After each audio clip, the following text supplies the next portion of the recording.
Right breaking news చూస్తున్నాం. స్థానిక సంస్థల ఎన్నికల వేళ తెలంగాణలో బీసీ రిజర్వేషన్లపై సుప్రీంకోర్టులో 2 పిటిషన్స్ దాఖలయ్యాయి.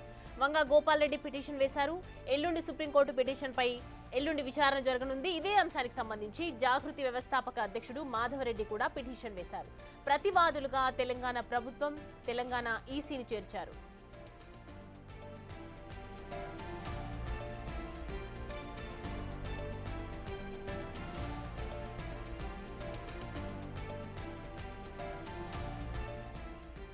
రైట్, ఈ అంశానికి సంబంధించి పూర్తి డీటెయిల్స్ అందించడానికి మా ఇన్పుట్ ఎడిటర్ నగేష్ అందుబాటులో ఉన్నారు మనకి.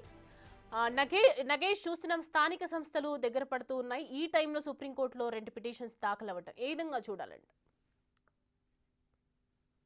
రిజర్వేషన్లకు సంబంధించి తెలంగాణ ప్రభుత్వం 2 జీవోలు జారీ చేసింది. అంటే 42% రిజర్వేషన్లు కేటాయిస్తూ జీవో నెంబర్ 9, జీవో నెంబర్ 42 2 జీవోలు జారీ చేసింది.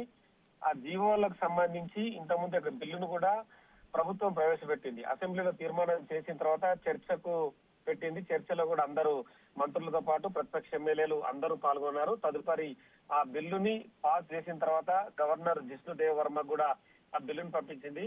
ప్రస్తుతం గవర్నర్ దగ్గర తెలంగాణ హోంశాఖకు ఆ బిల్లుకు సంబంధించిన లీగల్ ఒపీనియన్ కోసం వాళ్ళు పంపించారు. ప్రస్తుతం అయితే పెండింగ్ లో ఉందనే చెప్పొచ్చు. తదుపరి ప్రభుత్వం ఎట్లాగో గవర్నర్ దగ్గర పెండింగ్ లో ఉందని చెప్పి తదుపరి జీవోలు జారీ చేస్తూ స్థానిక సంస్థల ఎన్నికలకు వెళ్తామని చెప్పి ప్రకటించింది. స్థానిక సంస్థల ఎన్నికల షెడ్యూల్ కూడా ఆల్రెడీ ప్రకటించింది. ఈ నెల 9వ తారీఖు నుంచి పిటిషన్లు స్వీకరించడం కోసం కూడా ఎలక్షన్ కమిషన్ ప్రెస్ మీట్ పెట్టి విధి విధానాలను కూడా రూపొందించింది. అంటే జెడ్పీటీసీ, ఎంపీటీసీ రిజర్వేషన్లు కూడా ఏ జిల్లాకు బీసీలో జెడ్పీటీసీ చైర్మన్, జెడ్పీ చైర్మన్ ఉండాలి, ఎంపీలు ఎవరు ఉండాలన్న విధి విధానాలను కూడా రూపొందిస్తూ ఒక గెజిట్ ను కూడా జారీ చేసింది. ప్రస్తుతం ఇద్దరు పుట్టంగారి మాధవరెడ్డి, వంగ గోపాల్ రెడ్డి వీళ్ళిద్దరు కూడా పిటిషన్లు దాఖలు చేశారు. ఎందుకంటే బీసీ రిజర్వేషన్లకు సంబంధించి అంటే న్యాయపరమైన చిక్కులు చాలా ఉన్నాయి. రిజర్వేషన్ల ప్రక్రియ సరిగా లేదు. బీసీలకే రిజర్వేషన్లు కేటాయిస్తే మిగతా కులాల పరిస్థితి ఏంటని చెప్పిన వాళ్ళు కొన్ని క్వశ్చన్లు అయితే రేజ్ చేశారు. ఇవాళ సుప్రీంకోర్టు సెలవులో ఇవాళ అయితే ఉంది. ఆ పిటిషన్లు అయితే విచారణకు స్వీకరించారు. సోమవారం రోజు 2 పిటిషన్ల పైన విచారణను ఒకే బెంచ్ పైన సుప్రీంకోర్టు తీసుకునే అవకాశం కనిపిస్తుంది. సుప్రీంకోర్టులో బీసీ రిజర్వేషన్లకు సంబంధించి ప్రభుత్వం తీసుకునే నిర్ణయాలు, అలాగే అగ్రకులాలు ఓసీలకు జరుగుతున్న అన్యాయాలపైన కూడా ఎటువంటి విధి విధానాలు తెలంగాణలో ఉన్నాయి అంటే కులగణను కూడా ప్రభుత్వం చేసింది కాబట్టి వీటన్నిటి అంశాలపైన కూడా కోర్టు విచారణ జరిపే అవకాశం కనిపిస్తుంది. ఆల్రెడీ బీసీ కులగణను సంబంధించి అసెంబ్లీలో పాస్ చేసిన రిజర్వేషన్ బిల్లు అంశం కూడా తెలంగాణ సంబంధించిన అడ్వకేట్ జనరల్ నిరంజన్ రెడ్డి కూడా అంటే సుప్రీంకోర్టులో సీనియర్ అడ్వకేట్ పెట్టి వాదించే అవకాశం కనిపిస్తుంది. బీసీ రిజర్వేషన్లు అనేది తెలంగాణ ప్రభుత్వం అయితే ప్రతిష్టాత్మకంగా తీసుకుంది. కానీ రిజర్వేషన్లు వ్యతిరేకిస్తూ 2 పిటిషన్లు అయితే దాఖలయ్యాయి. ఎందుకంటే చాలా చోట్ల కూడా బీసీ సంబంధించిన జడ్పీ చైర్మన్లు ఉండడం, అక్కడ కొన్ని అగ్రకులాలకు సంబంధించిన ఓటర్లు ఎక్కువ ఉండడం కూడా భేదాలు అయితే ప్రస్తుతమైన కనిపిస్తున్నాయి. ఆ భేదాలన్నింటినీ కూడా పిటిషనర్లు సుప్రీంకోర్టులో చూపెట్టే అవకాశం కనిపిస్తుంది. వీటన్నిటిపైన సుదీర్ఘ విచారణ తర్వాత సుప్రీంకోర్టు ఎలాంటి నిర్ణయం తీసుకుంటుంది అనేది సోమవారం విచారణలో తేలే అవకాశం ఉంది. అయితే నగేష్, ఒకవైపు ఇటు ప్రతివాదులుగా తెలంగాణ ప్రభుత్వంని అలాగే తెలంగాణ ఈసీని చేర్చడం జరిగింది. అంటే ఏ విధంగా డిఫెండెంట్ ఉండే అవకాశాలు ఉన్నాయంట?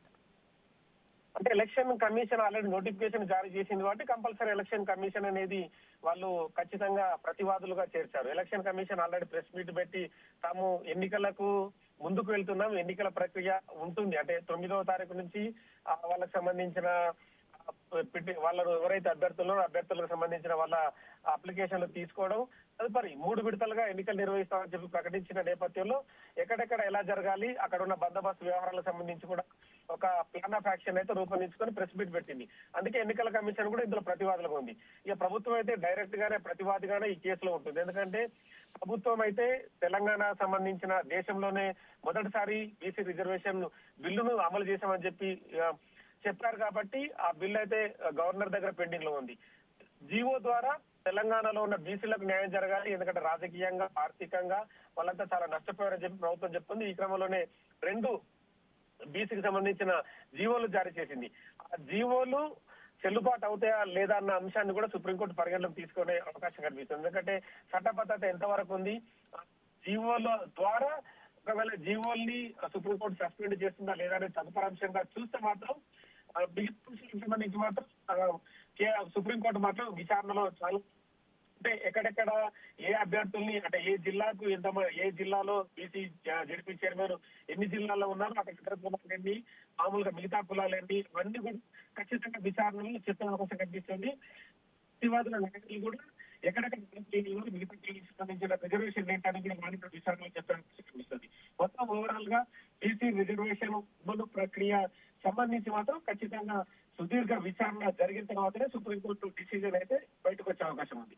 Right Nagesh, thanks for the updates. Right, తెలంగాణలో ఇటు బీసీ రిజర్వేషన్లకు సంబంధించి గత కొంతకాలంగా జరుగుతూ ఉన్నటువంటి అలిగేషన్స్ నేపథ్యంలో సుప్రీంకోర్టులో 2 పిటిషన్స్ దాఖలయ్యాయి. దీనికి సంబంధించి పూర్తి విచారణ జరిపిన తర్వాతనే ఏ విధమైనటువంటి డిసిజన్ తీసుకుంటుంది, బీసీ రిజర్వేషన్లకు సంబంధించి లాభ నష్టాలు కూడా చూసుకొని సుప్రీంకోర్టులో మాత్రం డిసిజన్ ఫైనల్ అయ్యే అవకాశాలు అయితే కనిపిస్తుంది.